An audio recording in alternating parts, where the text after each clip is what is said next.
في عمر ال4 سنوات وأثناء تلاوته للقرآن في أحد المحافل في باكستان، وعند تلفظه لكلمة أعوذ بالله من الشيطان الرجيم، تعرض لموجة سخرية من أقرانه الأطفال.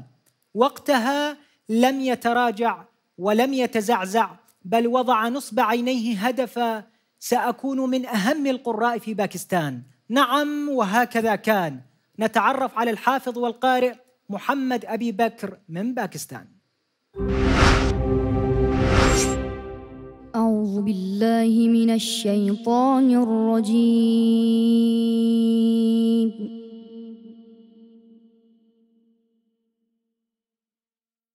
بسم الله الرحمن الرحيم.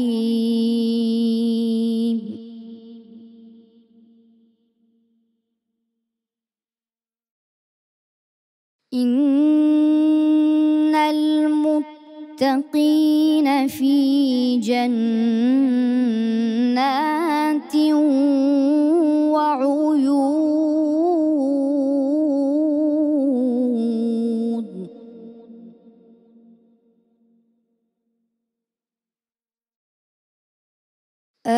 آخذين ما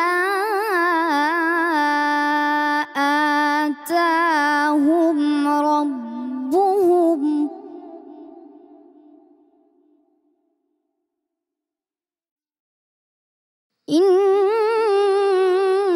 إنهم كانوا قبل ذلك محسنين.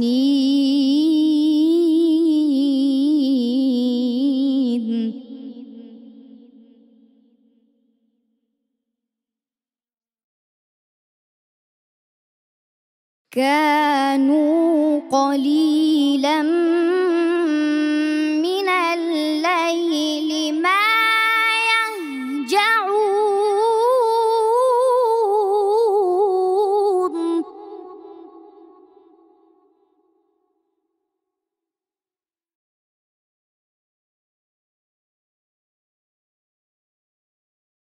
وبالأسحار هم يستغفرون وفي أموالهم حق للسائل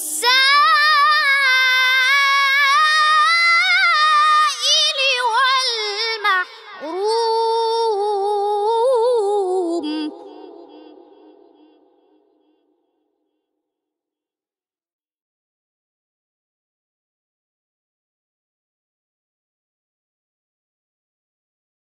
وفي الأرض آيات للموقنين.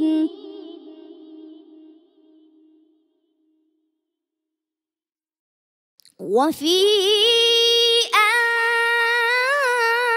أنفسكم أفلا تبصرون.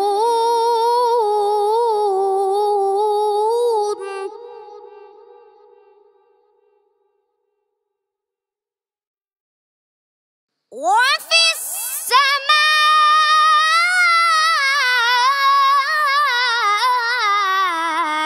رزقكم وما توعدون.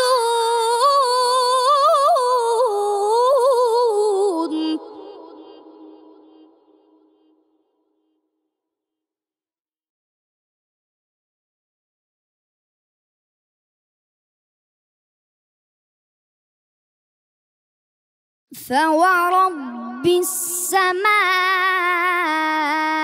والأرض إنه لحق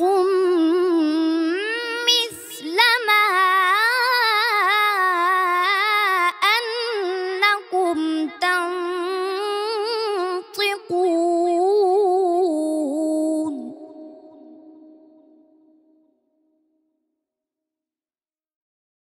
هل أتاك حديث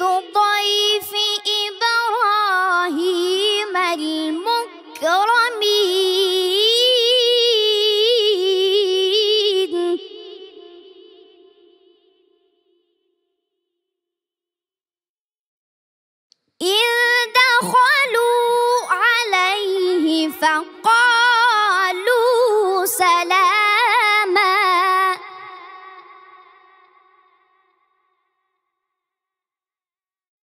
قال سلام قوم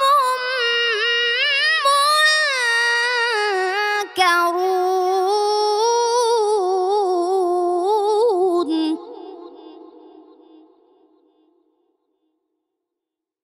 فراغ إلى أهله فجاء بعجل سمين صدق الله العلي العظيم.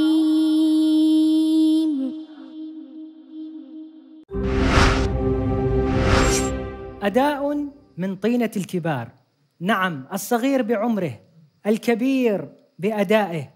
محمد أبو بكر أعلنها: إنني هنا من كربلاء وسأوصل صوتي إلى العالم. شكرا جزيلا لك أيها الموهوب محمد أبو بكر من باكستان. وننتقل مباشرة إلى لجنة التحكيم. سيد كريم، ما رأيكم بهذا الإبداع؟ وفقك الله يا محمد على إدامة هذا المسير المبارك. صوت خامة جميلة، الله يحفظه إن شاء الله، تلاوة راقية وإحساس عظيم. بدعو له بالخير يا رب. يا رب. إلهي آمين. نعم، فضيلة الشيخ باسم العابدي، لكم الكلمة. أحسنتم، بارك الله بك ابننا محمد. هنيئا لكم هذا الوجود وهذا التحدي الذي نجحتم فيه، وإن شاء الله تتحدون الصعاب والمتاعب، تصلون اليوم، وصلتم إلى كربلاء، وإن شاء الله تحصلون على أعلى المراتب. بوركتم وهنيئا لكم يا محمد. الشيخ عمر، لكم الكلمة. ما شاء الله، محمد أبو بكر، أسلت مدامعنا ولينت قلوبنا، وكان صوتك ملائكيا، وما أجمل هذه الأصوات عندما تتلو القرآن الكريم. فأنت نموذج لكل الأطفال في العالم الإسلامي، فأنت قد قدمت القرآن الكريم بأحسن طريقة وبأحسن أداء. إذن فبارك الله في من علمك وفي من رباك وفي من أدبك وفي من جعلك تحفظ القرآن الكريم.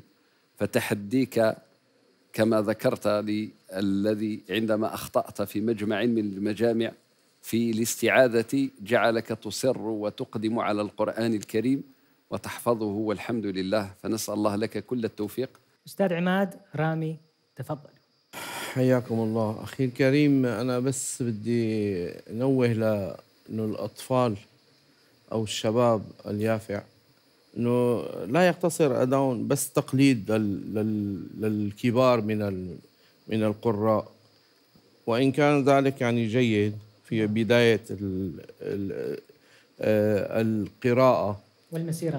لازم نتعلم ونجتهد وناخذ طريق لحالنا في سبيل أنه نطلع بقراءة خاصة فينا. على كل حال صوتك جميل ما شاء الله وملائكي، وأمامك المستقبل إن شاء الله. بارك الله بك. الشيخ محمد فهمي عصفور، حياك الله حبيبي. لكم الكلمة. هنيئا محمد، هنيئا لك هذا الإبداع، وهنيئا لك هذا الفضل من الله، وهو اختلاط القرآن بلحمك ودمك. فقد وصلني أنك أتممت الحفظ منذ 8 من عمرك، وأنت الآن عمرك 13 سنة. فهنيئا لك هذا الإبداع وهذا التميز.